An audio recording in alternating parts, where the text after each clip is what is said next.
형제들아 너희를 부르심을 보라. 육체를 따라 지혜로운 자가 많지 아니하며 능한 자가 많지 아니하며 문벌 좋은 자가 많지 아니하도다. 그러나 하나님께서 세상의 미련한 것들을 택하사 지혜 있는 자들을 부끄럽게 하려 하시고 세상의 약한 것들을 택하사 강한 것들을 부끄럽게 하려 하시며 하나님께서 세상의 천한 것들과 멸시받는 것들과 없는 것들을 택하사 있는 것들을 폐하려 하시나니 이는 아무 육체도 하나님 앞에서 자랑하지 못하게 하려 하심이라.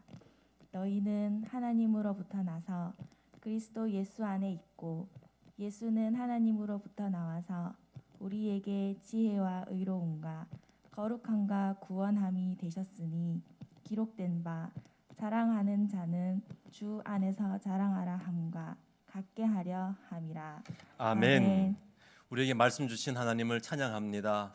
오늘도 거룩한 자리에 나오셔서 하나님께 믿음으로 예배드리시는 우리 사랑하는 모든 성도님들에게 하나님의 크신 능력과 은총과 평안이 함께 하시기를 주님의 이름으로 축복합니다. 바라옵기는 오늘 우리가 드린 예배가 하나님이 진짜 받으시는 그런 거룩한 예배 될 수 있기를 간절히 소망해 봅니다.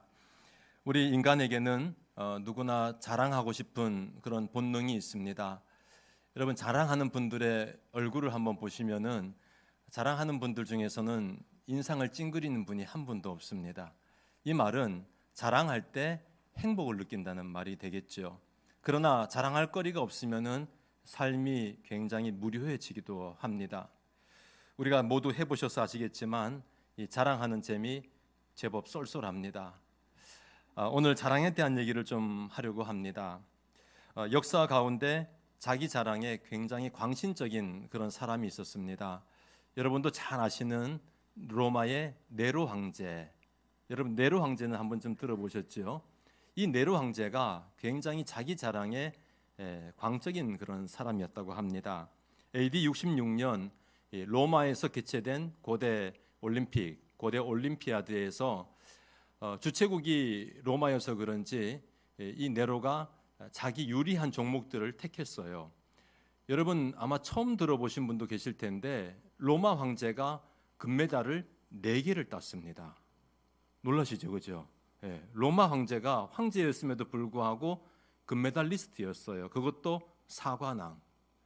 제가 이제 그 역사 자료를 찾아보니까 그 전에 없었던 하프 연주 대회, 비극 연기 대회, 새로운 종목으로 만들어 가지고 거기서 쉽게 2개를 땄어요.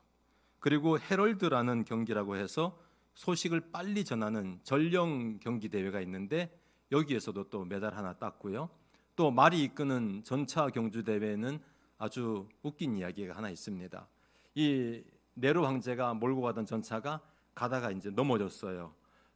그러니까 난리 났죠. 이제 황제가 몰던 전차가 넘어졌으니까 그때 모든 선수들이 서로 무언의 약속하듯이 다 전차를 다 멈춰 세운 겁니다.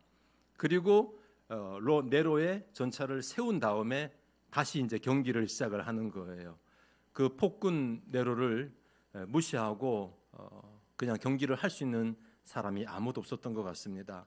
이렇게 해서 아무튼 네로는 4개의 금메달을 땄는데 이것이 평생 네로는 이거 자기 자랑이 된 거예요.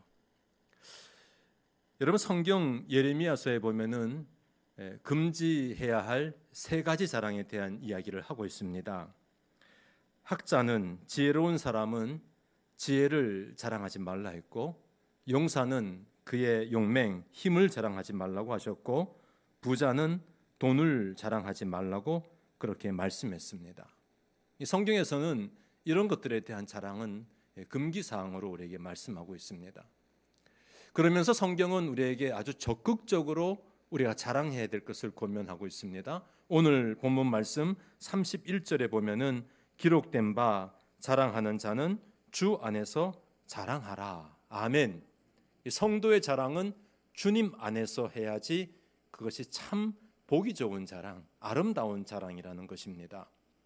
여러분, 주님 안에서 자랑한다는 것은 예수님 자랑하는 것이지요. 하나님의 은혜를 자랑하는 것이고 하나님이 내게 행하신 역사를 자랑하는 것이고 십자가를 자랑하시는 것이고, 그리고 오늘 본문 말씀 보니 약한 것들에 대해서 자랑하라, 그렇게 말씀하고 있습니다.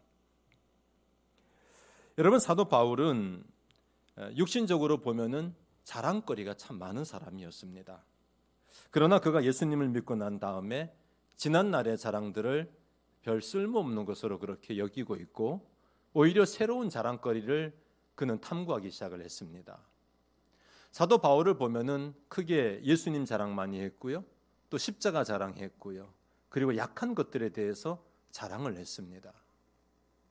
여러분, 우리가 구원받은 성도라면은 십자가 자랑 당연한 것이죠. 우리가 예수님을 믿고 우리가 하나님 백성 되었으니 예수님 자랑 당연한 것이겠죠.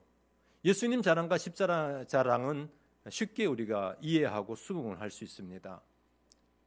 근데 약한 것들을 자랑하라는 말은 상당히 좀 심오한 뜻이 담겨 있습니다. 여러분, 어떻게 약한 것들이 우리의 자랑거리가 될 수 있겠습니까? 오늘 우리가 나눌 주제는 바로 약한 것들에 대한 자랑 이야기를 좀 해보려고 합니다. 여러분, 진짜 이 부분이 궁금하지 않으세요? 나의 연약함이, 내가 약한 것들에 대해서 내가 어떻게 그것을 내가 자랑을 할 수가 있겠습니까? 우리가 상식적으로 생각해 보면은 약한 것들은 자랑할 것이 되지 못합니다. 오히려 부끄럽게 생각을 합니다. 병든 것, 돈 없고 미련하고 배움이 없고 힘이 없고, 그러면은 우린 사실 이것을 부끄러운 것이라 여기고 어떻게든지 감추려고 하죠. 내가 무지하면은 남들에게 나의 무지를 들키려고 하지 않습니다. 내가 없는 것 티내지 않기 위해서 사람들이 얼마나 거칠애를 많이 합니까? 세상의 방식은 강한 것이 약한 것을 이깁니다. 그래서 사람들은 어떻게든지 강해지려고 하죠. 높아지려고 하고 힘을 모으려고 하고, 그리고 이기기 위해서 그렇게 열심히 우리는 강해지려고 합니다.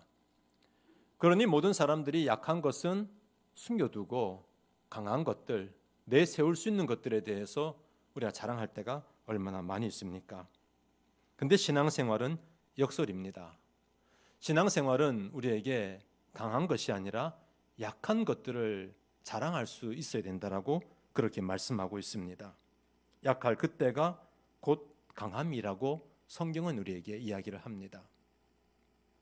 여러분, 세상적인 자랑은 주로 보면은 거들먹거리는 것과 교만한 것들이 참 많이 있습니다. 그러다 보니 이것이 그렇게 오래 가지가 않습니다.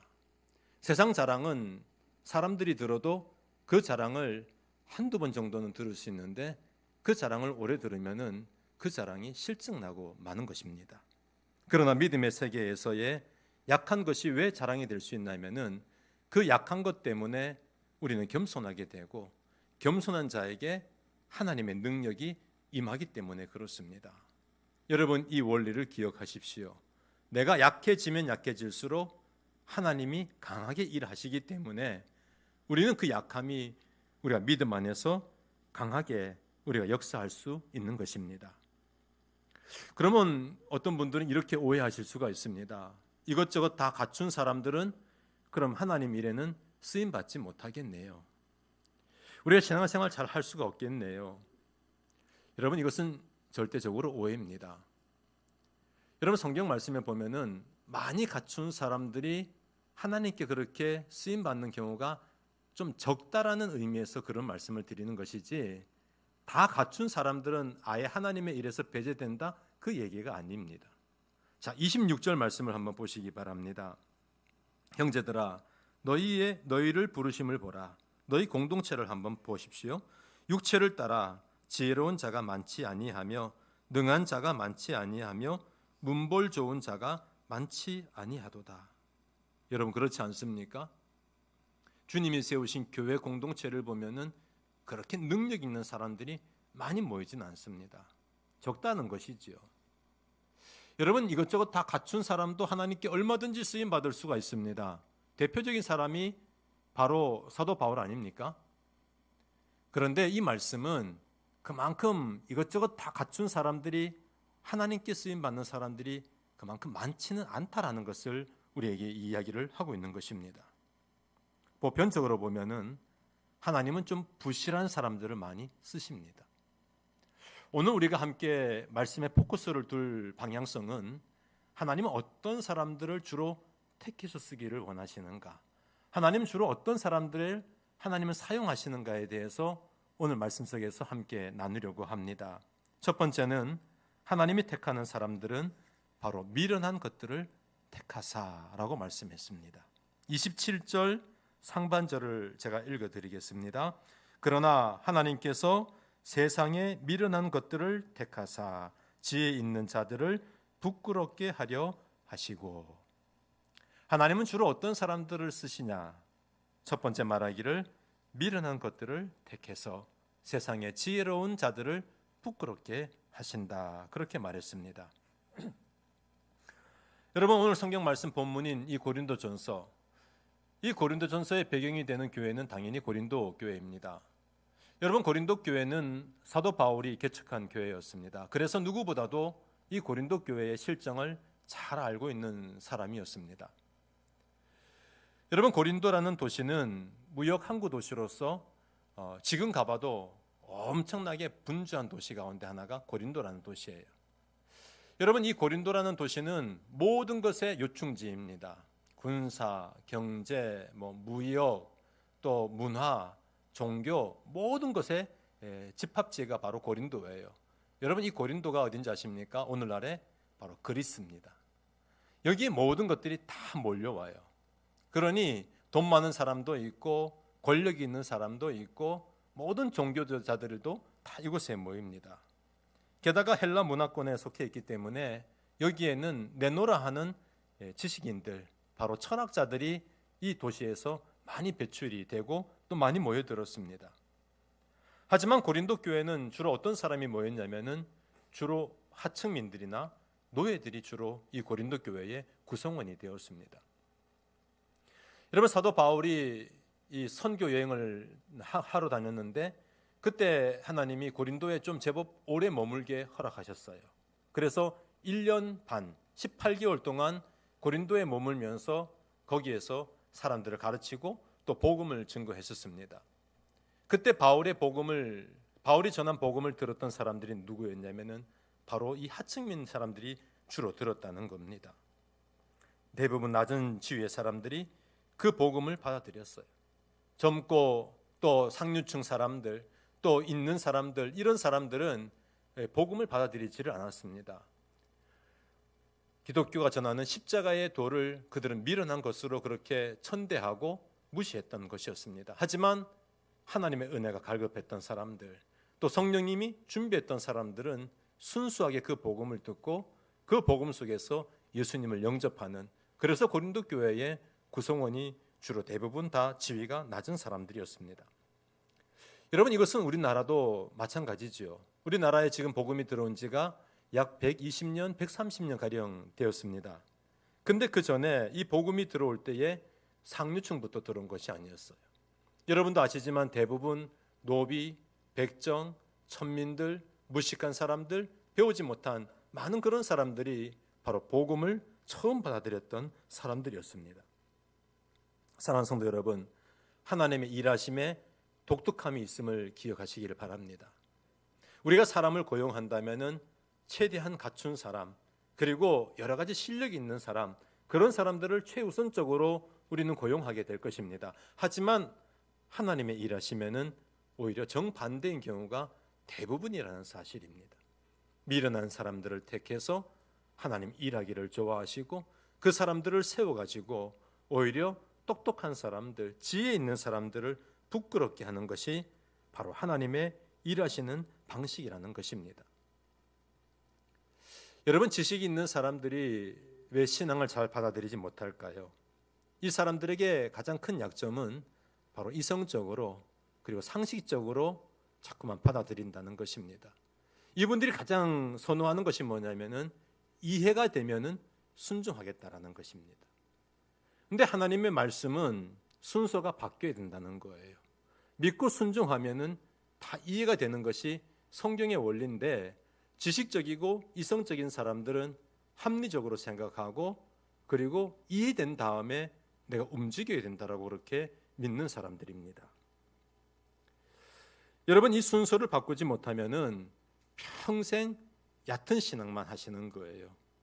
깊이 있는 신앙을 체험하시려면은 순서를 바꾸셔야 돼요. 한번 따라할까요? 믿고 순종하자. 여러분, 믿고 순종하는 것이 바로 하나님의 은혜를 체험하는 놀라운 통로라는 사실입니다. 여러분, 예수님의 제자 가운데 가장 돋보였던 사람이 바로 베드로였습니다. 그래서 베드로를 우리는 수제자라고 그렇게 부릅니다. 근데 베드로를 보면은 이 사람은 이해하고 덤빈 것이 아니라 믿고 순종하니 하나님이 그에게 이해를 시키시는 거예요. 여러분, 깊은 데 가서 그물을 던지라. 이걸 어떻게 우리가 이해합니까? 이것을 우리가 어떻게 상식적으로 받아들일 수 있습니까?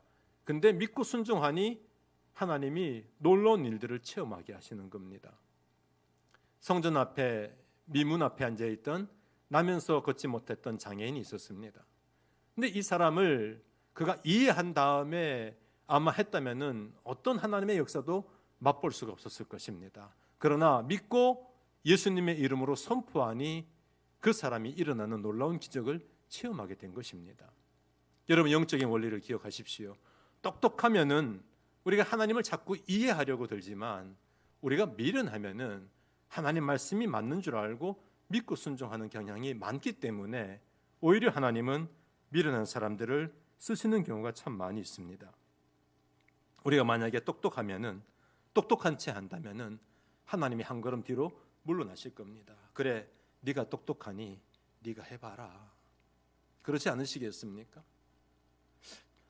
부모된 입장에서 자녀들한테 이렇게 일을 시키면 애들도 조금 머리가 크니까 자기 잘난 맛으로 그렇게 사는 경우가 참 많아요. 그러면은 부모 입장에서는 그래, 네가 한번 경험해봐라. 네가 한번 해본 다음에 네가 알게 되겠지. 우리 하나님도 같은 마음 아니시겠습니까? 우리가 똑똑한 채 할수록 하나님은 자꾸 뒤로 빠지십니다. 그러나 우리가 아무것도 모르지만 하나님 말씀이 옳다면, 하나님 말씀 앞에 아멘 하면은 그때 하나님이 일하시는 경우가 참 많다라는 것입니다. 사랑하는 성도 여러분, 우리가 좀 수준이 좀 낮으면 어떻습니까? 우리에게 중요한 것은 하나님 말씀을 많이 아는 것이 중요한 것이 아니라 이 말씀을 우리 삶에 순종해보고 믿음으로 우리가 받아들이는 것, 이것이 참 중요한 것 같습니다. 교회 우리 다음 세대 교사들이 늘 하는 것 중에서, 고민하는 것 중에서 하나가 뭐냐면은 나는 다 갖추지를 못했는데, 나는 성경 말씀을 많이 모르는데, 그래서 많이 갈증을 느끼는 경우가 참 많이 있습니다. 또 교회에서는 이분들을 또 훈련시키고 다 가르쳐야 되지만, 또 한편으로 생각해 보면은 우리가 다 알면은 하나님이 일하실 별로 흔적이 없습니다. 우리가 모르고, 우리 과거에 우리 교사하신 분들은 다 그러잖아요. 그냥 모르고 하시는 거예요. 모르고 하시면은 하나님이 깨닫게 하시고 또 알게 하시고 지혜를 주시고, 그럴수록 더 하나님 앞에 기도하고 하는 경우가 얼마나 많이 있습니까? 사랑하는 성도 여러분, 내가 조금 미련하십니까? 오늘 그것이 하나님이 일하시는 방식임을 다시 한 번 더 영적으로 해석해 줄 수 있기를 간절히 소망합니다. 두 번째로 하나님이 택하신 사람은 어떤 사람일까요? 약한 것들을 택하신다고 말씀했습니다. 27절 말씀 하반절을 보시면은 세상의 약한 것들을 택하사 강한 것들을 부끄럽게 하려 하시며. 여러분, 하나님이 사람을 부르시고 쓰시는 방법 중에 또 하나는 바로 이겁니다. 약한 것들을 택해서 강한 것들을 이기게 하시고 그 강한 사람들에게 부끄러움을 느끼게 하시겠다. 우리가 쓰는 말 가운데 백그라운드라는 말이 있습니다. 내 주변에 힘이 있는 거, 우리 줄임말로 백. 여러분, 백 있으세요? 우리가 보통 누군가가 아주 당돌하게 그렇게 행동하면은 저 사람 뒤에 누군가 백이 있는 것 같아. 뭔가 이 사람이 자신감이 넘치면은 저 사람 뒤에 누군가가 후견인이 있는 것 같아. 그런 생각이 들지 않습니까? 백. 여러분, 세상에서 약한 사람들은 대부분 이 백그라운드가 없는 사람들이 태반입니다. 근데 이렇게 약한 사람들이기 때문에 자기들은 의지할 데가 없는 거예요. 자기를 누군가 뒤에서 밀어줄 수 있는 빵빵한 힘이 없는 겁니다. 근데 예수님을 믿고 난 다음에는 이 영적인 세계에 눈이 뜨면은 내 뒤에 하나님이 뒤에 있다는 것을 알게 되는 거예요. 여러분, 하나님이 성경에 나오는 많은 사람들에게 용기를 주실 때 가장 많이 하신 말씀이 뭔지 아십니까? 내가 너와 함께 하리라. 아멘. 여러분, 이 말이 무슨 말입니까? 하나님이 우리와 함께 하신다는 말은 내가 너의 백그라운드가 되어줄게. 이처럼 든든한 말이 어디 있습니까? 그래서 예수님을 믿은 사람들이 그 다음부터는 자신감이 생기는 거예요. 왜냐하면은 내 뒤에 백이 있으니까, 내 뒤에 후원자가 있으니까, 이 후원자 때문에 내 삶이 든든해지기 시작한 겁니다. 여러분, 하나님의 특기가 뭔지 아세요? 약한 자들의 백이 되어주시는 거. 이게 바로 하나님의 특기라는 사실입니다. 여러분, 사도 바울은 본디 이 사람은 약한 사람이 아니었습니다. 강자였습니다. 강한 사람이었어요. 근데 하나님이 이 사도 바울을 쓰시기 위해서 그를 약한 사람으로 만들어가기 시작을 합니다. 고린도후서 12장에 보면은 그의 고백이 나옵니다. 여러 계시를 받은 것이 지극히 크므로 너무 자만하지 않게 하시려고 내 육체의 가시 곧 사탄의 사자를 주셨으니 이는 나를 쳐서 너무 자만하지 않게 하려 하심이라. 아멘. 사도 바울에게는 강한 것들이 많았지만, 참 좋은 것들이 많았지만, 하나님 보실 때에는 쟤 저거 갖고 있다가는 교만해지겠다, 이런 생각이 드신 겁니다. 여러분, 하나님이 그렇게 판단하셨다면 그것이 맞는 얘기입니다. 여러분, 이런 것들이 바울에게는 굉장히 도도해 줄 수 있는 충분한 소재가 되었기 때문에 하나님께서 그에게 막기 위한 하나의 제동장치를 걸어두셨어요. 그게 뭐냐면은 그의 몸에 가시였습니다. 그 가시는 바로 질병을 의미하고 있습니다. 그 질병 때문에 바울은 하나님께 겸손해지고 기도를 하고 하나님의 도우심을 구했습니다. 여러분, 이 겸손 때문에 오히려 하나님이 이 사도 바울에게 능력을 주셔서 강하게 일하신 것, 우리 모두가 다 알고 있지 않습니까? 여러분, 하나님은 우리를 쓰시기 위해서 때로는 강한 자도 약하게 만드신다는 사실을 기억하십시오. 약하기 때문에 하나님께서 나에게 강하게 임하셔서 나의 약한 점들을 오히려 보완해 주시고 하나님이 일하실 때가 참 많이 있습니다. 여러분, 모세는 이스라엘 백성들이 가장 존경하는 위대했던 지도자 가운데 한 사람이었습니다. 근데 이 모세, 하나님께서 모세를 언제 부르셨습니까? 그가 강한 자리에 있을 때 그를 부르신 것이 아니었습니다. 만약에 하나님이 강한 사람을 택했다면 모세를 애굽의 궁중에 있을 때에 그를 택했을 것입니다. 바로의 양아들로 있을 때에 그를 택했을 것입니다. 근데 하나님이 그를 빼기 든든할 때 부르시지 않으셨어요. 언제 부르셨습니까? 광야에서 양치고 있을 때에, 아무 힘이 없을 때에, 나이가 많은 노인이 되었을 때에, 그때 하나님이 모세를 불러서 사용하시기 시작합니다. 여러분, 그래서일까요?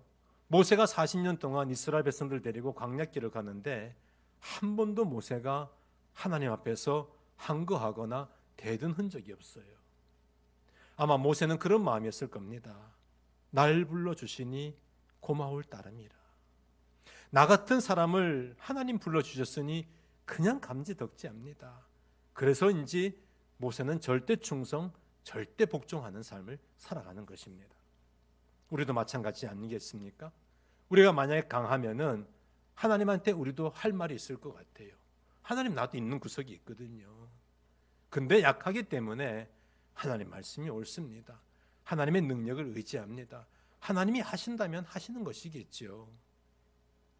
혹시 우리가 순종하지 못하는 것은 아직 강한 것이 우리에게 남아있기 때문에 그럴 수도 있겠다는 우리의 생각을 해봅니다.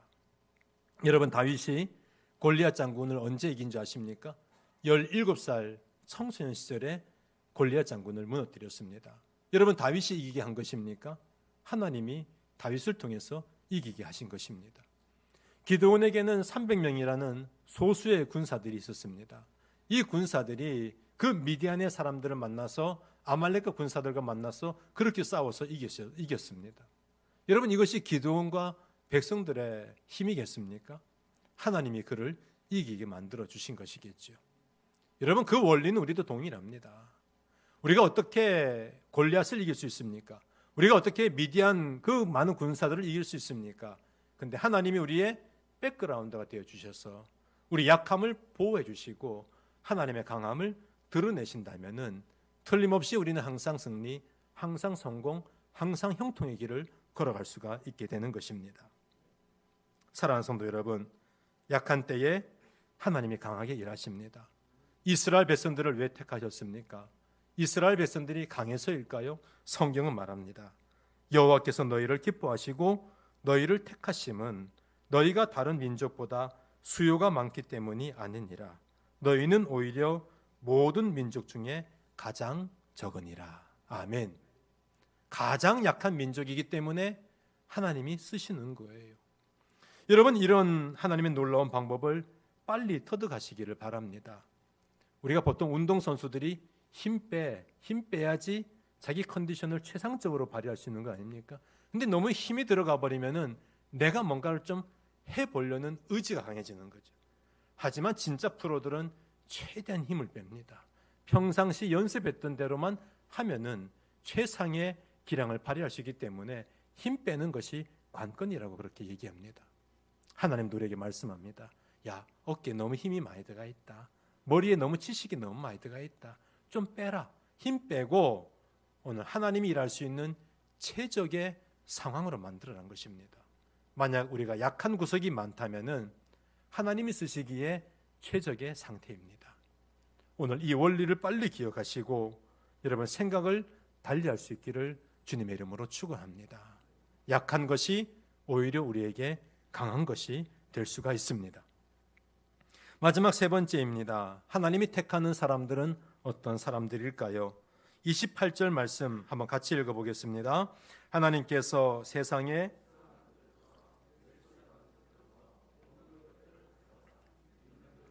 폐하려 하시나니. 아멘. 세 번째 하나님이 택하시는 것들은 전하고 멸시받고 없는 것들을 택하신다. 여러분, 이것이 바로 하나님이 일하는 방법이라는 사실입니다. 전하고 없고 그리고 멸시받는 것들. 여러분, 우리가 믿는 하나님에게는 여러 가지 닉네임이 있습니다. 우리가 가장 대표적인 하나님의 닉네임 그러면은 나를 죄에서 구원하신 구원자. 이게 하나님의 대표적인 하나님의 닉네임이죠. 또 우리가 빼놓을 수 없는 하나님의 닉네임 하나가 있습니다. 그것은 바로 천지를 창조하신 창조주. 창조주가 또 하나님의 빼놓을 수 없는 닉네임이에요. 여러분, 근데 창조주라는 말 속에는 어떤 의미가 있습니까? 창조주라는 말 속에서는 무에서 유를 만드시는 분, 없는 것에서 있게 하시는 분, 이분이 바로 창조주라는 사실입니다.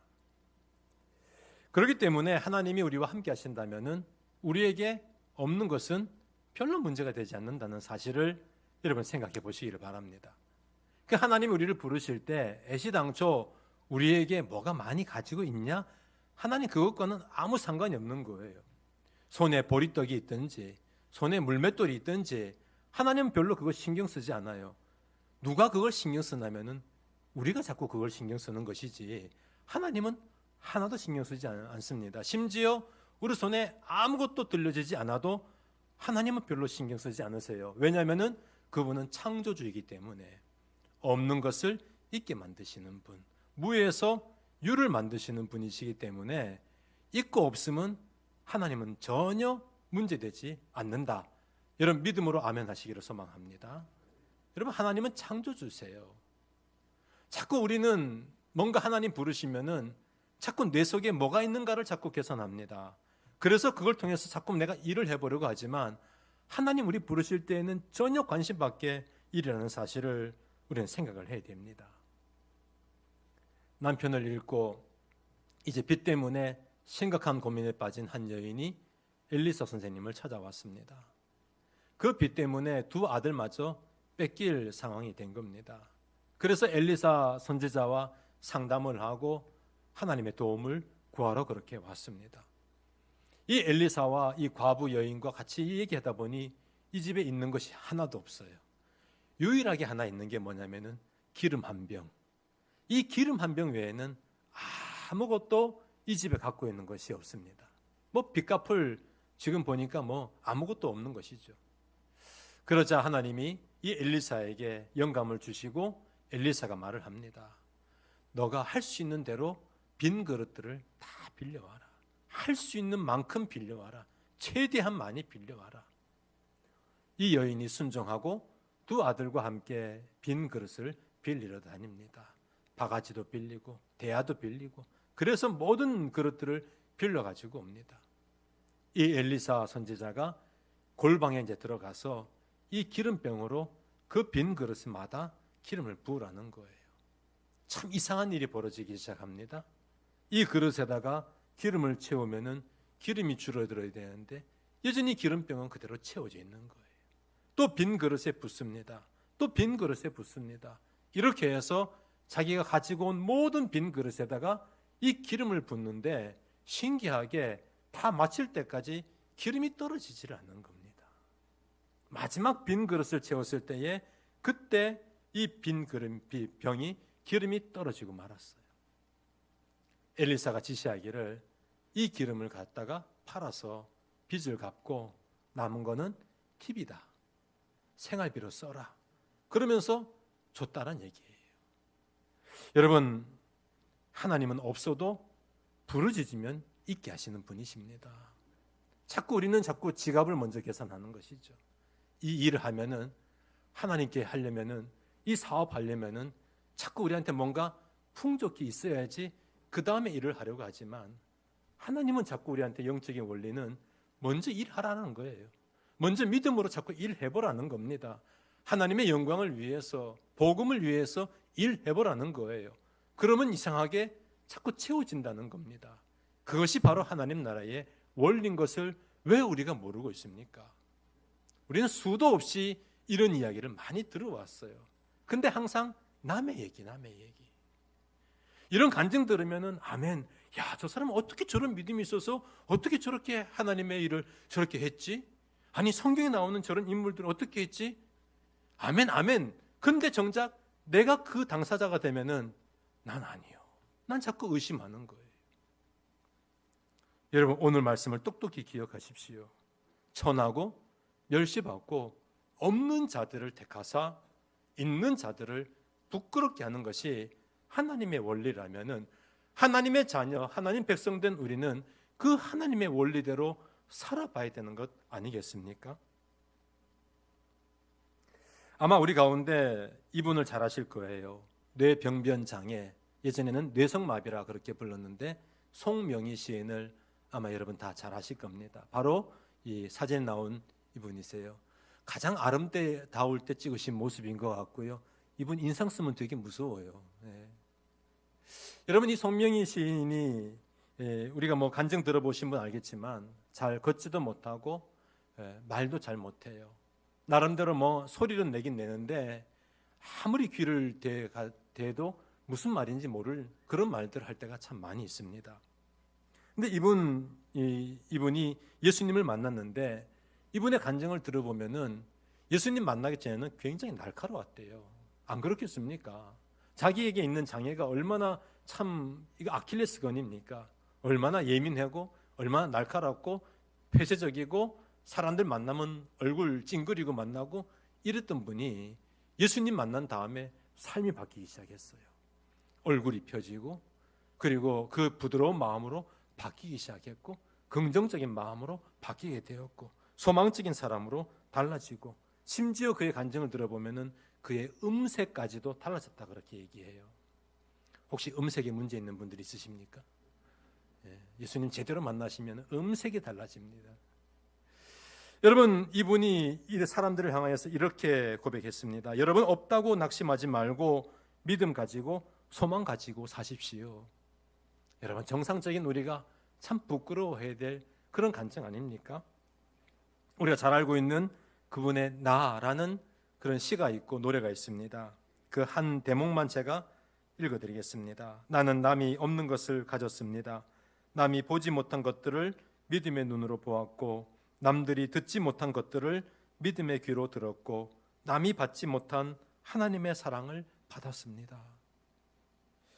여러분, 우리가 없는 것 때문에 하나님을 만났다면, 이 송명의 시인이 없는 것 때문에 하나님을 만났기 때문에 그렇게 감사하고 감격적인 삶을 살았다면, 우리도 없는 것 때문에 하나님 만나고 그렇게 감사하면서 우리가 살아가야 되지 않겠습니까? 여러분, 우리에게는 없는 것이 문제가 아니라 우리의 의식이 바뀌지 않는 것이 더 큰 문제라는 사실을 여러분 꼭 기억하시기를 바랍니다. 우리가 예수님을 만났음에도 불구하고 의식이 바뀌지가 않는 거예요. 내 아버지는 창조주십니다. 내 아버지는 학개서 말씀에 금도 내 것이요 은도 내 것이라고 했고, 성경 말씀에 보면은 모든 것이 다 하나님의 것이라 했는데, 내가 없는들 내가 조금도 기죽지 말고 오늘 하나님을 생각하면서 살아갈 수 있기를 간절히 소망합니다. 아까도 베드로 얘기를 잠시 했지만, 이 성전 미문에 앉아서 구걸하는 사람을 쳐다보았을 겁니다. 이 사람이 한 푼 주십시오, 내게 한 푼 주십시오. 만약에 이런 상상을 해보십시오.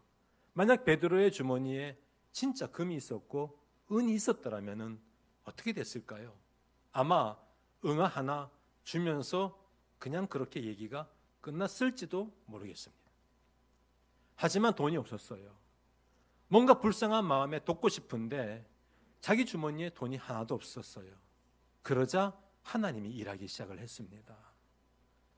이 베드로가 믿음으로 예수님의 이름을 선포하고 일어나라 걸어나라 했을 때에 이 사람에게 놀라운 하나님의 역사가 임한 것 아닙니까? 물론 상상이지만 진짜 우리에게 많이 있다면은 그것 때문에 하나님의 일이 오히려 지장될 수도 있을지도 모르겠습니다. 사랑하는 성도 여러분, 지금 여러분에게 어떤 것이 없습니까? 지식이 부족할 수도 있고, 우리 교인들 중에서도 어떤 분들은 글씨를 잘 못 써서 그걸 부끄럽게 여기지만 조금도 부끄럽게 여기지 마십시오. 하나님이 여러분들을 통해서 하나님의 사랑이 흘러가면은 얼마든지 하나님은 여러분들 통해서 하나님 나라를 지금도 세워가십니다. 물질로 인하여서 늘 근심하는 성도들이 계십니다. 하지만 물질 때문에 여러분 시험 들지 마십시오. 여러분, 하나님은 여러분에게 금도 줄 수 있고 은도 줄 수 있는 분이십니다. 오히려 하나님은 여러분들의 헌신된 마음과 충성된 믿음을 하나님은 더 기대를 하십니다. 우리에게 몸이 약할 수가 있습니다. 사회적인 지위가 우리에게 내세울 수 없는 그런 지위도 있을 수 있을 것입니다. 그런데 하나님은 애시당초 그건 관심 밖의 일입니다. 하나님은 그저 믿음 가지고 순종하는 충성스러운 한 사람 때문에 오늘도 교회를 세워가시고 오늘도 하나님 나라를 확장해 가시는 것입니다. 이 역설의 진리를 꼭 믿을 수 있기를 간절히 소망합니다. 오늘 이분의 간증을 들려드림으로 설교를 마무리하려고 합니다. 바로 세계적인 부흥사 D.L. 무디 목사님, 드와이트 L. 무디 목사님, 바로 사진 속에 있는 모습인데 참 인자해 보이시죠? 이분의 이야기를 들려드리고 좀 마치려고 합니다. 이 D.L. 무디 목사님은 사실 학력이 초등학교도 못 나왔어요. 초등학교도 못 나왔던 사람이었습니다. 근데 예수님 믿고 교회 나간 다음에 마음속에 막 뜨거움이 생기는 거예요. 그래가지고 청소년 시절에 부장님을 찾아갔습니다. 어린이 부장님을 찾아갔어요. 선생님, 부장 선생님, 내가 어린 아이들을 가르치고 싶은데 우리 아이들 보니까 순진하고 순수해서 이 아이들한테 예수님 가르쳐주고 싶은데 저에게 기회 주시면 안 될까요? 근데 어린이 부장 선생님이 거절을 했어요. 왜냐하면은 아직 초등학교도 못 나왔기 때문에. 그래서 이 무디에게 아직은 안 된다 했지만 언제 초등학교 나옵니까? 이 D.L. 무디가 그래도 실망하지 않았어요. 그래, 교회 안에서만 안 하면 되겠지. 그래가지고 교회 바깥에 나가가지고 텐트 쳐놓고 거기에서 아이들을 가르치려고 불러 모았습니다. 이 아이들에게 가르치는데 아이들이 그렇게 많이 모였대요. 나중에 이 D.L. 무디가 목사님이 부흥사가 됐을 때에도 그렇게 사람들이 많이 운집하고 많이 그분의 설교에 깊은 감명을 받았습니다. 근데 어느 날 한 번은 설교를 하고 내려오는데 어느 영문학 교수님이 이 목사님을 찾아왔어요. 그리고 종이 쪽지를 내밀면서 이렇게 말합니다. 오늘 목사님의 설교를 들으니 문법 틀린 데가 많고 그리고 잘못된 용어들이 이렇게 많았습니다. 그러면서 쪽지를 내밀어 주는데 새까맣게 그렇게 적어서 쪽지를 내밀어 준 거예요. 얼마나 목사님이 무안했겠습니까? 근데 목사님이 그분에게 이렇게 말을 했습니다. 그래요. 하나님이 이 무식한 사람을 이렇게 써주시니 사실 저 역시 몸둘 바를 모르겠습니다. 선생님도 한번 예수님 믿어보세요. 선생님처럼 똑똑한 분이라면 하나님 틀림없이 크게 쓰실 것입니다. 그렇게 답변을 했어요. 그리고 시간이 흘러갔습니다. 목사님이 어느 날 한 식당에서 점심을 먹으러 들어갔는데 좀 낯익은 얼굴이 와서 목사님께 정중히 인사를 합니다. 목사님, 제가 몇 년 전에 목사님 설교를 듣다가 제가 잘못된 문법이라고 그러면서 깨알같이 적어줬던 그 사람입니다. 그러면서 이 사람이 자기 간증을 얘기하는데 자기가 예수님 믿은 다음에 얼마나 하나님 앞에서 자기가 무식하고 미련한 사람인지, 그리고 자기가 목사님께 했던 행동이 얼마나 무례한 행동이었는지에 대한 깨달음을 주시고 그것을 사과하기 위해서 목사님한테 온 겁니다. 그러면서 그때 사죄하는 마음으로 오늘 점심은 제가 쏩니다. 그러면서 식사를 대접했다라는 일화가 있어요. 여러분, 그렇습니다. 세상적인 관점으로 보면은, 인간적인 관점에서 보자면은 무디 목사님은 초등학교도 못 나온 무식한 사람입니다. 그러나 하나님은 그를 정말 귀한 도구로 인정하시고 그를 들어서 사용하셨고 오히려 잘난 사람들을 부끄럽게 하시는 하나님의 도구로서 택함받은 그런 도구였습니다. 사랑하는 성도 여러분, 교회 안에서 무엇을 자랑하시겠습니까?